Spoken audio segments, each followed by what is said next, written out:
Welcome, ladies and gentlemen, to another week of It's Cheaper Than Therapy podcast. I am your host, Roland Kerrison, aka Roll Nice. My co-host not in studio again with me this week. Hopefully, he'll be back next week. Um, the topic of tonight is I was fortunate to sit down and watch the Freaknik Documentary on HULU last night, and I'm not going to dig too deep into it, but there's a couple of things that I wanted to talk about with it. It was very interesting. I myself never attended Freaknik, but something similar I attended several times in Bike Week in Myrtle Beach. So I'm not going to go too much into detail about the documentary. I want you guys to watch it for yourself. So I'm not going to give away too much on it, but it is on HULU. It is streaming on there. It started streaming on the 21st of this month. So a little bit I want to talk about it is what changed. So I'm going to give you a little bit of background without spoiling it for everyone. It was considered a college black spring break, started in the 80s in Atlanta, Georgia by the HBCUs that grew into something bigger. The point I want to talk about was at one point in the documentary, it was like 1994, and Freaknik had grown exponentially to, we're talking 150, 200,000 people in, downtown Atlanta. So, and 94, that wasn't a bad year for based on the documentary. But what was changing was around that time, Atlanta had got chosen to host the 1996 Summer Olympic Games, which we all know that was, very big in the growth of the city of Atlanta. So, the politicians that be, once they got that nomination to host the Olympics, the first thing they went into was cleanup mode of the Freaknik festivities, because they said it didn't paint the city of Atlanta in the best positive way, and they wanted to clean it up and try to control it, to appease to a certain demographic of people. I'm going to just keep it at that. So with that, they tried to control it by traffic adjustments, businesses closing, things of that nature. Now, as you know, with Freaknik being a predominant black African American event, it was just simply us as a people, growing and meeting and having a good time. And, the biggest problem of that I saw on the documentary was the traffic.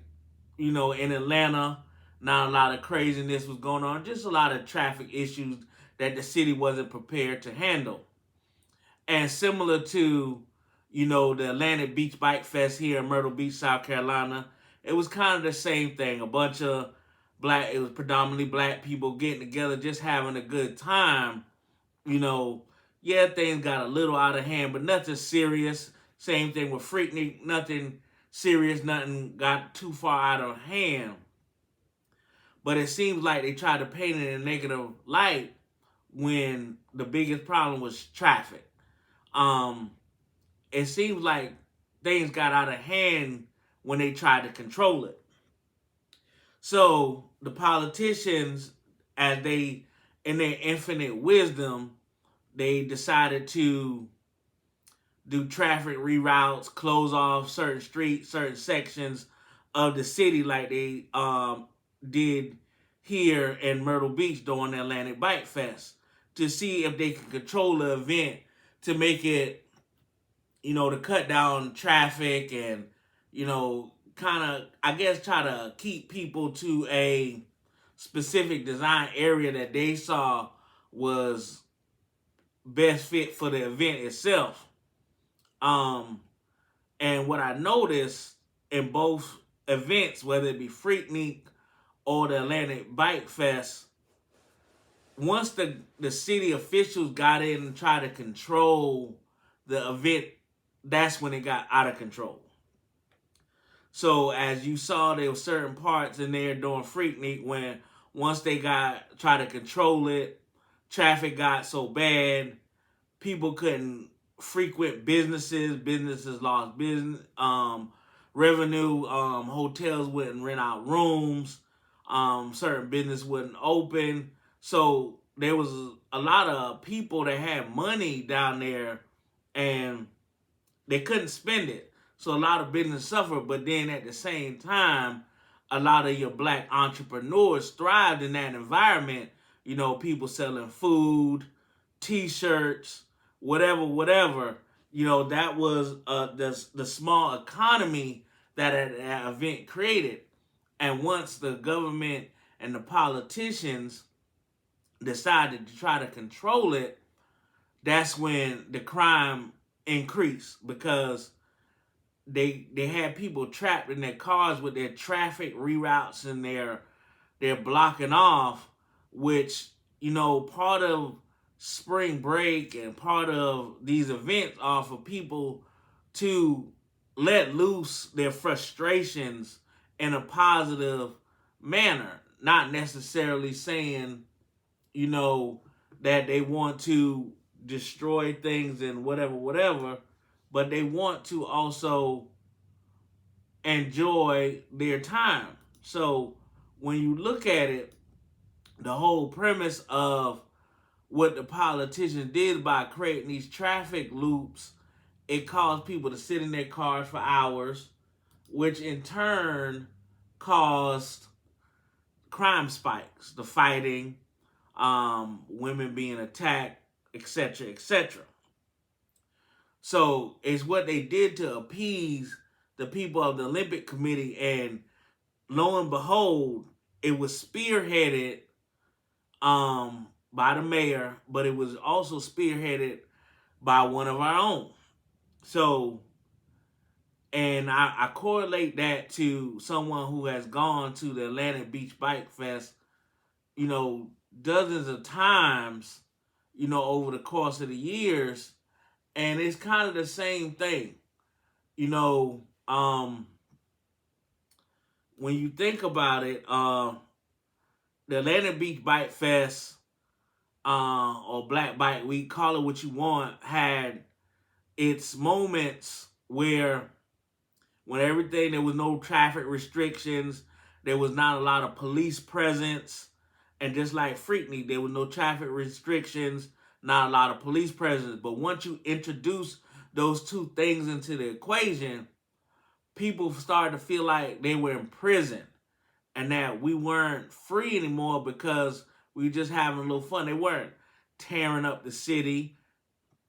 Like I said, the biggest issue you saw apart was the traffic, and the same thing with the Atlantic Beach Bike Fest. The biggest issue you saw was traffic. So once they introduced the heavy police presence, the traffic loops, trapping people in their cars in the heat for hours on end, making it hard for them to get in and out of places, get food, go to vendors, do whatever, that's when you notice the crime spikes. That's when the fighting, the people doing things that they necessarily know they shouldn't do that would really break the law, you know, fighting with the police, people being attacked, people being shot, etc., etc. So it seems like when the event is not controlled by them, it seems like things don't happen. The bad things tend to not happen. Now, once they decide to step in to the event and control it so they can see, you know, if they can potentially make a profit, because if you really paid attention to those events, your smaller vendors made tons of money. The hotels made money. Restaurants didn't make a ton of money because, people were just out having fun. When they ate, they ate. Or some people, during Bike Fest, if they had rooms with kitchen, they cooked. Myself, that's what I did. So, but it was interesting to me that the start of the destruction of the Freaknik festivities was spearheaded by an African American male. So, like I said, I want you guys to go watch that to kind of see what I'm talking about, and then there's the end of the Bike Week festivities, which still goes on in Myrtle Beach, but it has been in decline. It hasn't been what it used to be due to the police presence, the traffic wraparounds. It makes people feel unwanted, and I guess that's what their goal was. But an interesting take on part of that was that you look at during spring break and Daytona, Miami, and places like that where people of Caucasian descent are doing those same exact things. No one really steps in. Now, over the last year or two, you hear parts of Florida, like Daytona, Miami, starting to say that they're done with spring breakers. They're done with the Bike Fest. They don't want to host them anymore due to the crowds being out of control, due to things going bad. And I'm asking myself that how much of now that Florida is starting to shut down and back off and wanting to end these festivities, how much of that plays a part into where Freaknik in Atlanta has and pretty much gone. The Atlantic Beach Bike Fest of Myrtle Beach, which normally at any given point back in the 90s, early 2000s, you would see 200 to 200,000 to 250,000 black people in one city. And now since those two events have been kind of weeded out and in those cities, and I know a lot of people that I know that went to the Bike Fest and Freaknik started going to Atlanta. Not Atlanta, to Daytona Beach, to Miami, to the Florida festivities. So now you have an influx of African Americans coming into Florida for these events. And now they are saying that they're done with hosting these events as well. And they're trying to figure out how to scale back or end these events in the cities of Florida as well. Daytona, Miami, things of that nature. They're trying to scale back those events. And I want to know, and everyone out there, and once you watch this podcast, I definitely want your feedback. I know a lot of people I know have gone to Bike Fest. A lot of people I know have gone to Freaknik, all different ages. I want your definitely feedback on, do you feel now that those two events that predominantly spearheaded by black people have been strategically stamped out in those two cities, now that those black people are migrating and taking those events and going to Florida, and now Florida is starting to want to stamp out those events? How many people feel like, why? What's the purpose of stamping out events that black people enjoy just for the sake of to make a few people happy? And I know, some of those events have changed. They gotten a little rowdy, but it wasn't always that way. It was just people having fun. And now when they try to control it, the crime happened. Now they want to make it seem like the event was terrible the entire time, and it was a never good thing for those cities.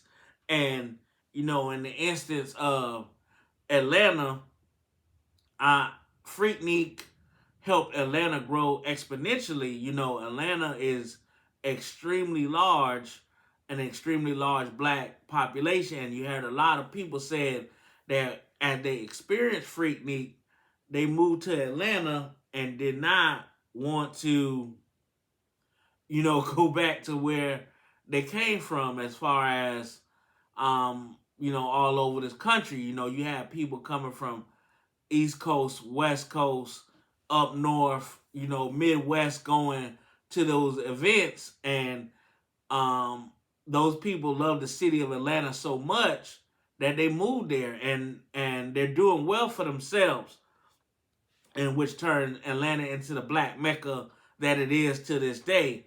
Now, most people from Atlanta would tell you Atlanta is overcrowded, and myself traveling to Atlanta several times and dealing with that traffic, I would have to, agree with that statement. But outside of the overcrowdedness, that happens to every major city. If you take cities like New York, Houston, Dallas, 20, 30, 40 years ago, not necessarily New York. New York has always been grown for quite some time. But even New York at one point in time didn't have a lot of people till you had a lot of people from the South migrate up there to help it grow, help it increase. And now that it is to the size it is, being, the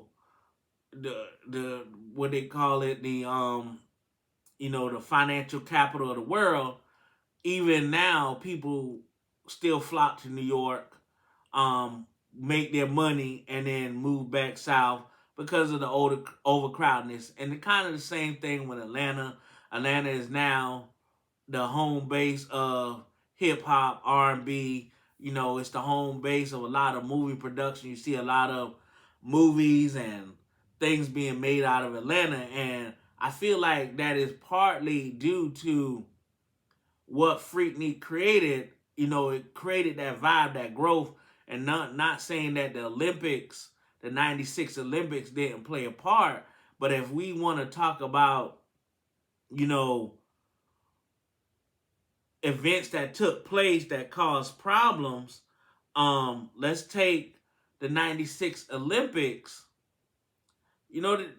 A white man did something. He set off a bomb.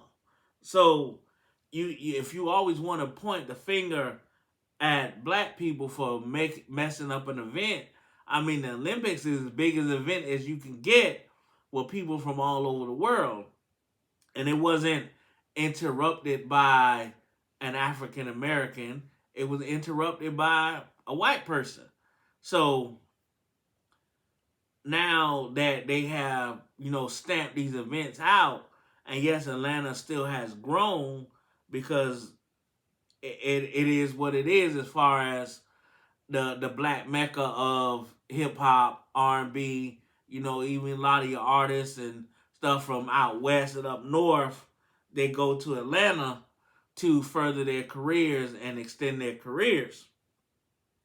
But I just felt like once they tried to control the event, that it was for whatever benefit, where they say they were trying to control it for safety reasons, but it became unsafe once the politicians and the city stepped in and decided to put their hands on it, and for whatever reasons, most likely to get their hands on the money. Because again, there was another part in the documentary when they was talking about, you never saw so many college kids with cash, just cash transactions trading happening hand over fist, for an entire week.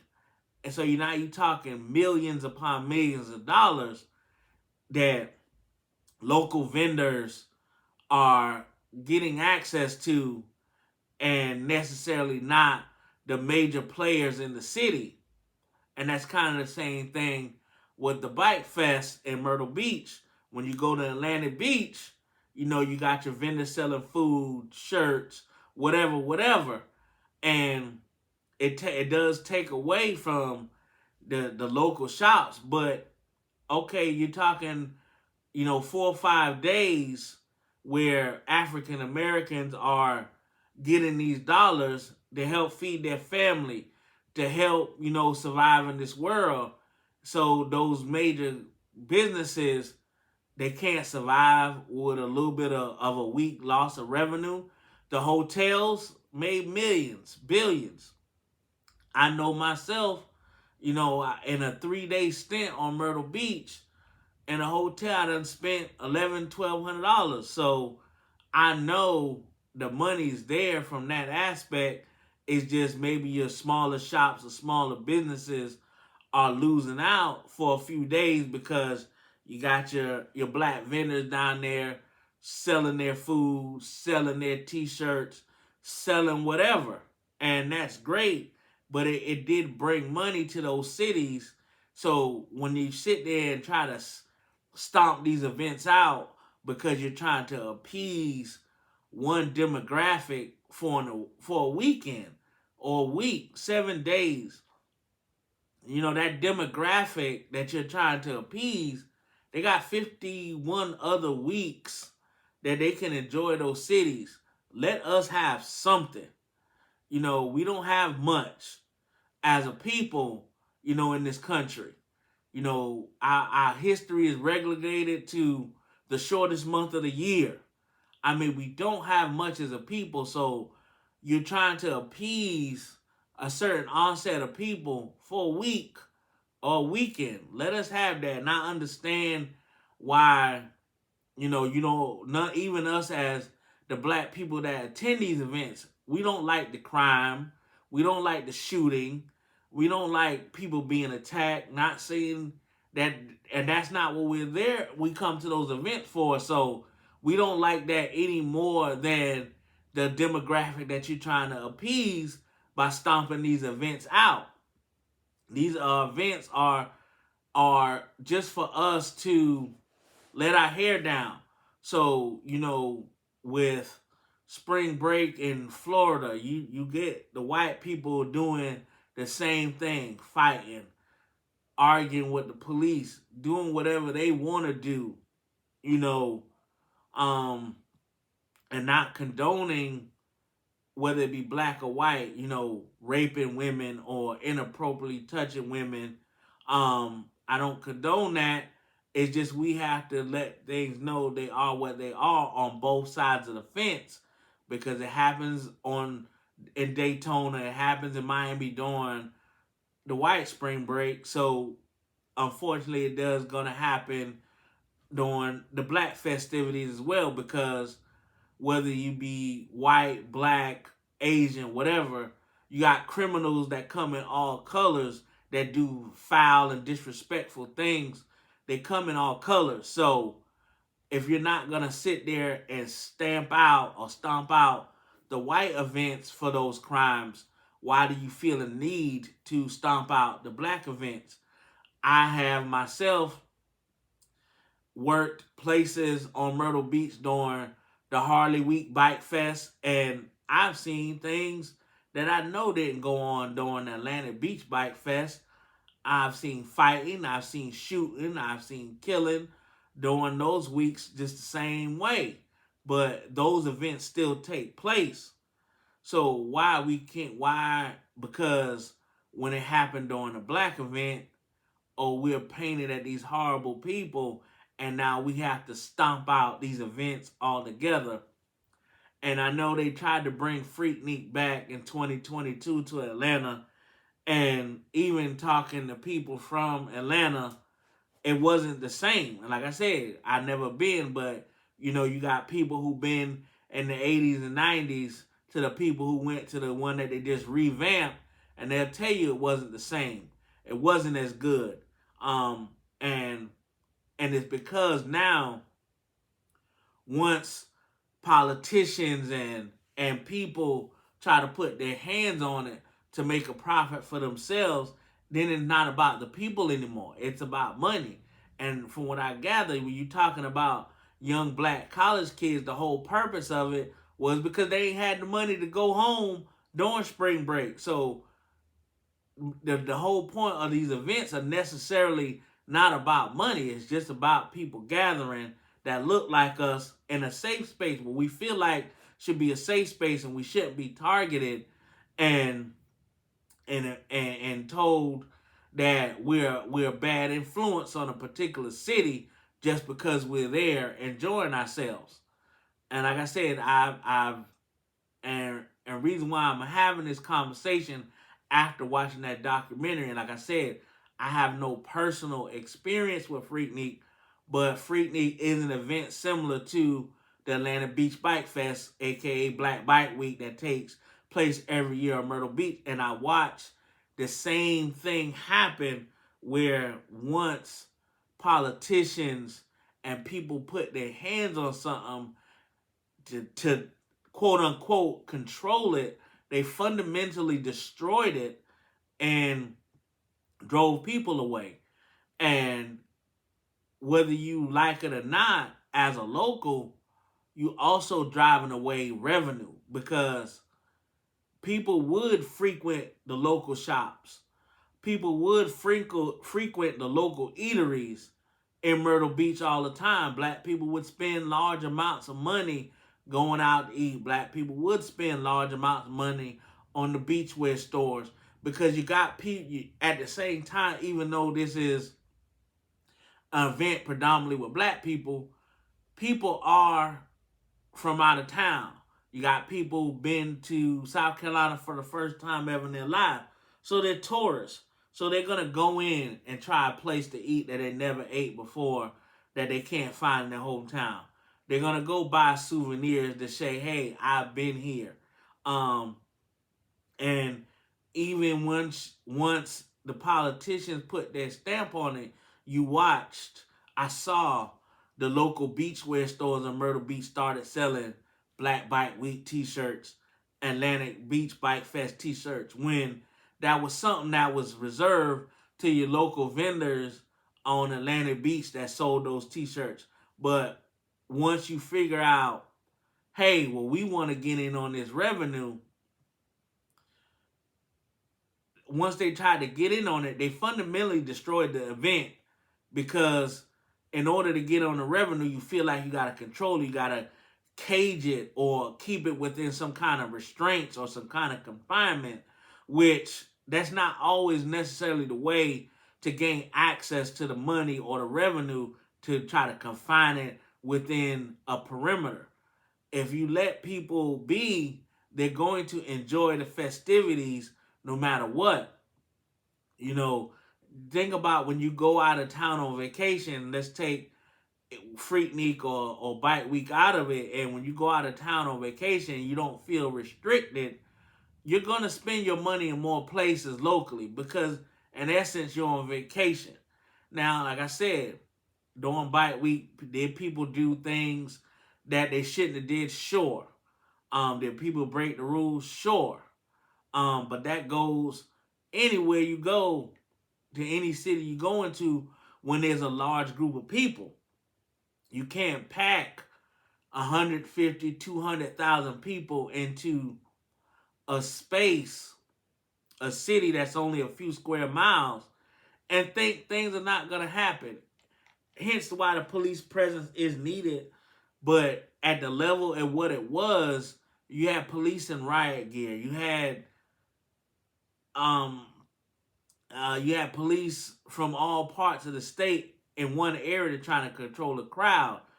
And I think that and that made it easy for things to go on places in other cities. So, that documentary, even though I don't have a personal experience with Freaknik, it made me think about my personal experiences with the Bike Week Festival here in Myrtle Beach, and how I haven't been in probably 15 plus years now because it's been fundamentally destroyed because of the 22-mile wraparound that made you go from all the way up to North Myrtle Beach, come back through Conway to get back on Atlantic, the Boulevard. And now I know from what I heard last year, they didn't do the wraparound, but they done fundamentally destroyed the event, so there's no need for it. The crowd, and it's not 150,000 people anymore. It's 20, 30,000 people. They fundamentally destroyed the event. So now that they destroyed the event, you know, they don't have to worry about, you know, anything else. So I definitely want you guys' opinion on what do you think we can do? Why do you think they did what they did? You know, why would they shut us down that way when things wasn't as bad?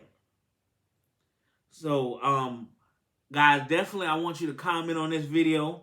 Email me at cheaperthantherapyshow@gmail.com. Text me 803-509-3477 and let me know your feedback on this. This is important because you know, it's very interesting that after watching that documentary, that event is no longer what it used to be.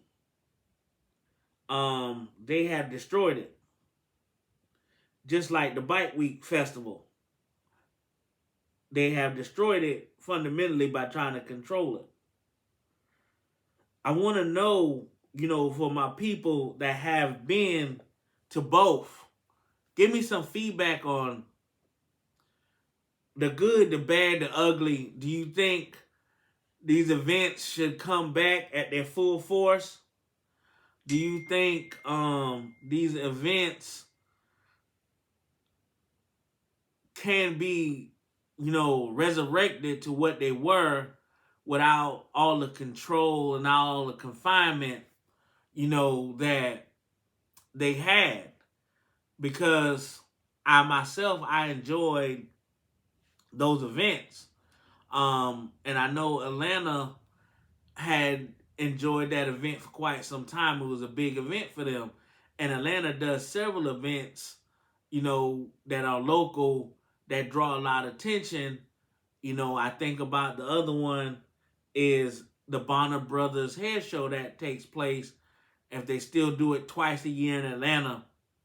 That's another event that draw people in the I want to say the cosmetology business, whether it be hairstylists or barbers, and that event would draw 100,000 people to Atlanta.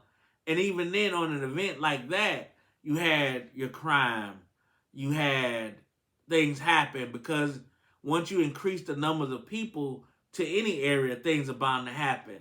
Just like when in Atlanta has the Super Bowl, or they had the NBA All-Star event, or they had the Super Motocross, or they have wrestling events or boxing events.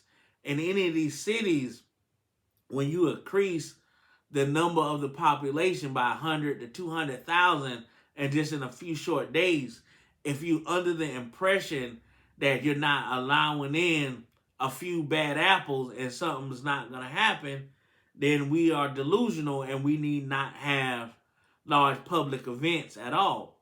I mean, I've seen people get shot at the state fair with his families. And this is the South Carolina State Fair, where you don't have a ton of people from other states coming in. You got your locals from within the state coming in, and things happen. So, guys, I definitely, this episode is important because this ain't just about, you know, events where black people can act a fool. This ain't about events, you know, where we feel like we could do whatever we want.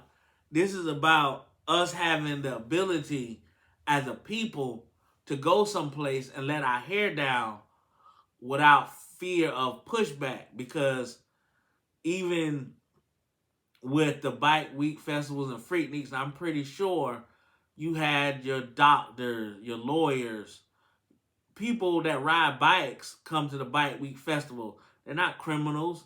They're high valued individuals with high positions. They're senators, they're politicians, mayors. They ride bikes. So even with Freaknik, the pushback it got when the documentary was gonna come out, when they first released it, you had women trying to stop it because they knew they got a little wild back in the day, and now they're doctors, lawyers, politicians, judges, and they don't want a negative light of themselves out there. But I tell anybody, and this is for the younger generation, when you do things that you know that might not necessarily paint you in a positive light, be mindful of that. Just know there's blowback on that. I've done things during Bike Week that, hey, I maybe it shouldn't have done. I know other people done things at Bike Week, at Freaknik, and so now the new thing is be mindful of what you do. Somebody always has a camera, and now that technology has advanced when people are doing things on the internet, be mindful when you're doing things when you're young on the internet. They can't catch up with you 20 years from now. So, guys, definitely please comment, like, share, subscribe to my YouTube page. I want you guys to comment on this one because I know I'm not the only one affected by that documentary, because even if you've never been there, it's about the bigger picture, because I think about why those events ended. They didn't end because we as a people decided that we didn't want to go anymore, which that's part of it, but there was, for every cause and for every action, there's a reaction. The action was, pardon me, the government trying to step in and control the event, which made it worse. The reaction was people shied away. And now those events are a shell of themselves. Those cities lost revenue, and I know some cities were like, well, that little bit of revenue that we saw for that week or that weekend is not worth losing the revenue for the year. I mean, revenue's revenue. Not all good money, not all money is good money, but it wasn't a lot of bad money being made at either one of those events. It was just people were trying to appease the people of the lighter complexion. They were trying to appease white people, and when you try to appease white people, and not all white people are bad, but when you try to appease them at the detriment of black people, we as a people, we're gonna feel like we're gonna feel like we're back in slavery, like or Jim Crow times or segregation, where we can't have what you guys have because you're mad because you got to share this. You got to share this public space. We all here in this country together. We're all here in these cities together. If you got a fear of sharing these public spaces for a few days because we may not look like you, we may not necessarily act like you, then you got some real thinking to do within yourself, and some real soul searching to do within yourself to find out what's wrong with you. Because just like I gotta share your space, you should be able to have to share mine. At the same time, we absorbed your culture for hundreds of years as black people. And if you can't absorb our culture and the things we do for a few days, then that means there's a real problem for you.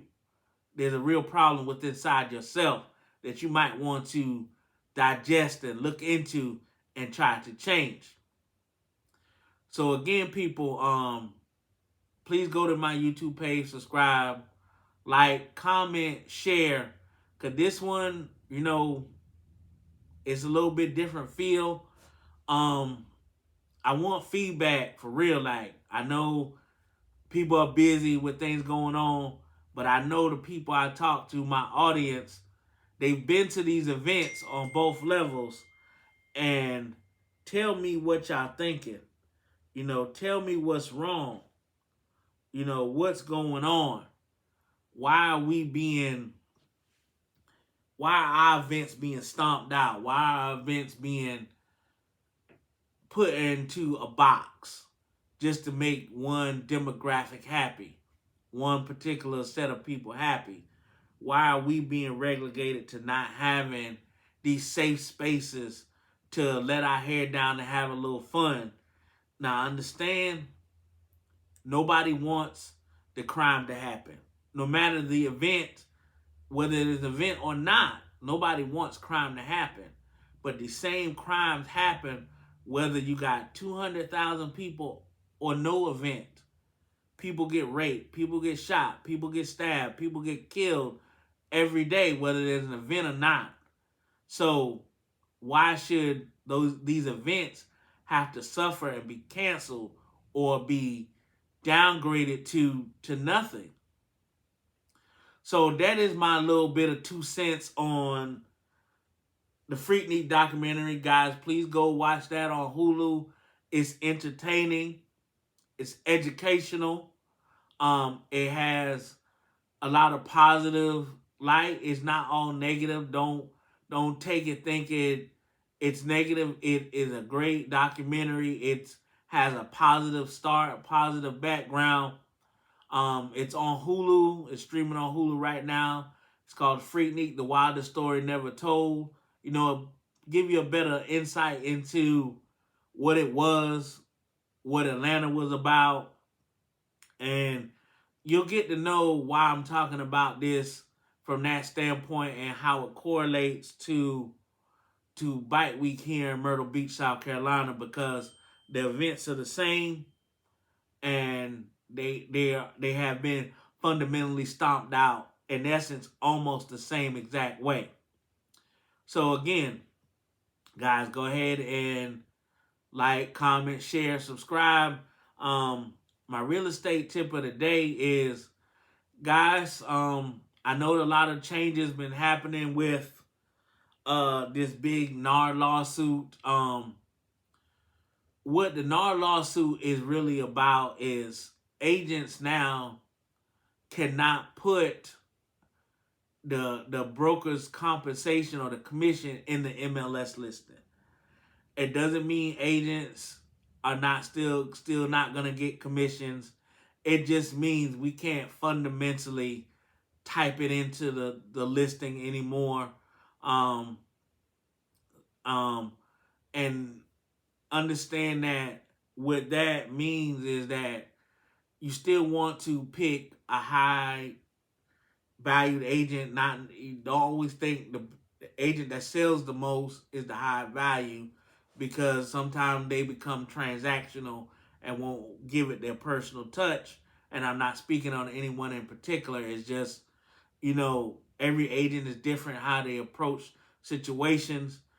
Don't let that discourage you. What happened, that, lawsuit and the potential settlement, discourage you from buying a home. It has very little to no impact on buyers themselves or sellers. The real estate industry is going to keep doing business as usual. It just changes the paperwork that we have to do, in all honesty. So, also, interest rates are slowly going down. Don't be afraid of new construction. There's still so much room to buy in real estate, investing in real estate. There's so much you can do with it. It is the key to generational wealth, owning real estate. So don't be afraid of it.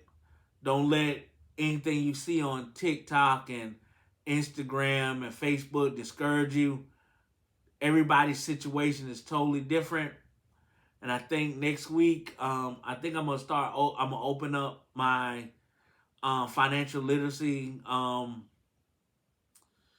I would say financially, I'm gonna do a couple of episodes on that. So I guess I would say series. Pardon my French. Got a little tongue time to do my financial literacy series. But again, and guys, definitely small business owners, send me your information. Email is cheaperthantherapyshow@gmail.com. Phone number 803-509-3477. Text me the information. I definitely want to give you shout outs. I want everyone to be safe out there. Stay out of trouble. It's March Madness time. Go Tar Heels. I hope we go ahead and cut down the nets this year. We were struggling last year. We got a couple of 5th, 6th year seniors. The tournament's going on right now. I'm about to go step and watch some games. Everybody enjoy your day. Again, be safe. Love everything about your family, friends, and people that are close to you. And you guys have a wonderful day.